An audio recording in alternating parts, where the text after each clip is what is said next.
The evening sun cast a soft orange glow across Arlington National Cemetery, the kind of solemn light that made the white headstones seem endless, like waves of marble stretching into forever.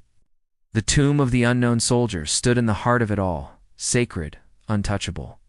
A sentinel marched before it with exact precision, its boots clicking in perfect rhythm. 21 steps, pause, turn, 21 steps. The air was heavy with silence, a silence born of reverence, the kind that made even children instinctively lower their voices, but not everyone respected that silence.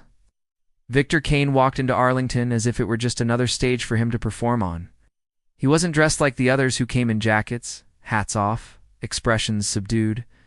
Victor wore sleek sneakers, a leather jacket embroidered with a golden dragon, and sunglasses that hid eyes brimming with arrogance. He carried himself with the kind of swagger that suggested he believed he was the most dangerous man alive, and he had the resume to feed that delusion.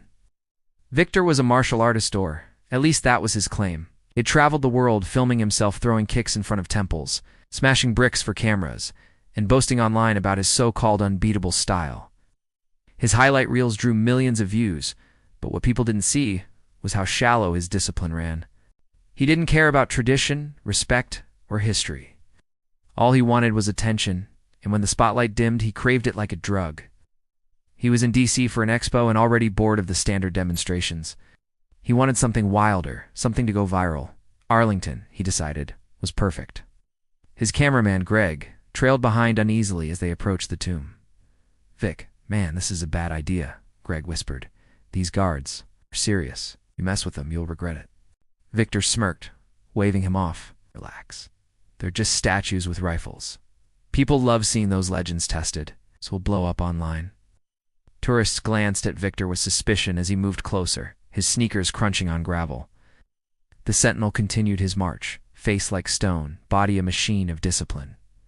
Victor cupped his hands and shouted, "Hey, soldier boy! Hope you're ready for some action." The crowd stirred, nervous whispers filling the air. Victor dropped into a loose fighting stance, bouncing on his toes. He snapped a sharp front kick, stopping just inches from the sentinel's chest.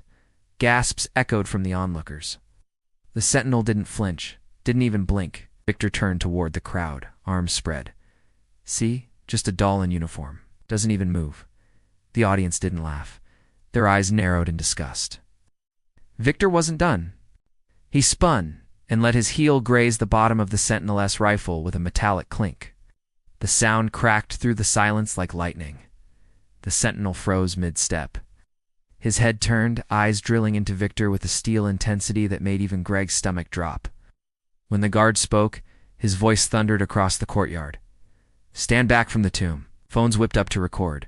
The tension was thick enough to choke. Victor laughed. "Easy, soldier boy. Don't get your boots twisted." But before he could smirk again, the sentinel moved. It wasn't the ceremonial march anymore. It was precise, lethal footwork.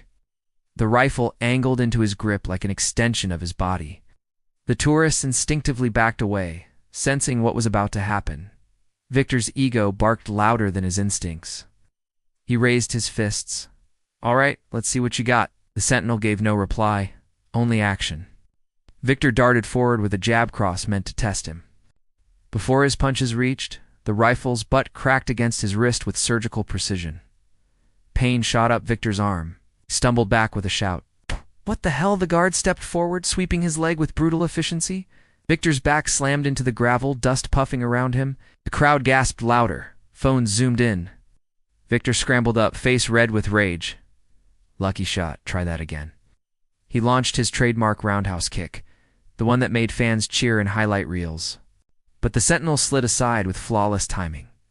With one controlled motion, he redirected Victor's leg, leaving him spinning awkwardly before collapsing on his side.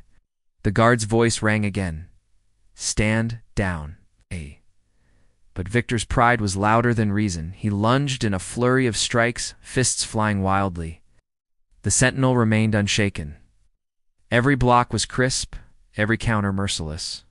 He ducked one punch, slid inside, and locked Victor's arm against his rifle in a lever that sent fire through his shoulder. Victor yelped, face twisting in panic. He looked around desperately at the circle of tourists, all recording, all watching. They weren't cheering, they were disgusted. Phones captured his humiliation from every angle. The sentinel shoved him back and returned to his post as if nothing had happened. His voice boomed. "This is the tomb of the unknown soldier. Show respect." The words stung worse than the arm lock. Victor staggered to his feet, clutching his shoulder. Greg whispered harshly, "We need to leave. Now." They limped away under the glare of tourists, every step sinking Victor deeper into the pit of shame. In hours. The internet devoured him. Its videos titled "Martial Arts Star Humbled by Arlington Guard" flooded every platform.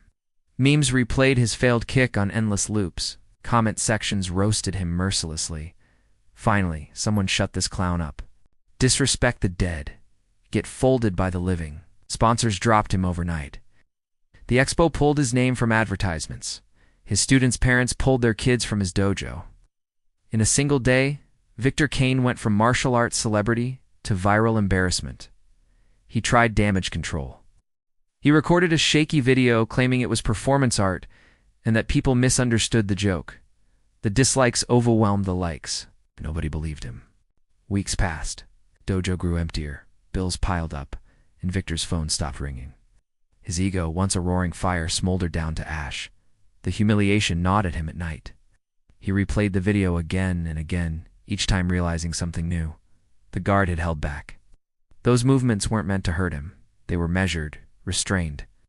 If the Sentinel had wanted, Victor could have left Arlington broken, maybe even crippled. That thought haunted him. Months later, in a rare moment of humility, Victor returned to Arlington. He came alone this time.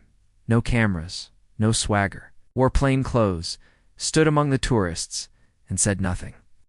The silence pressed against him like a weight. He watched the Sentinel march 21 steps, pause, turn in for the first time. He saw it differently. Not as performance, but as devotion. Every step a vow, every pivot, a salute to the fallen. Victor lowered his head. His lips barely moved as he whispered, "Respect." It wasn't redemption. His career never recovered fully. The memes lingered, and his name would always carry the stain of that humiliation. But something shifted inside him. He taught fewer students, but he taught them better. He emphasized discipline, humility, and respect, things he had ignored for years. When they asked why he was so strict, he never told them the whole story. But in the back of his mind, he always saw the Sentinel's cold eyes and heard that voice booming, "Show respect." Victor Kane would never forget that day. The day he tried to make a legend into his joke, and the universe decided to make him the punchline instead.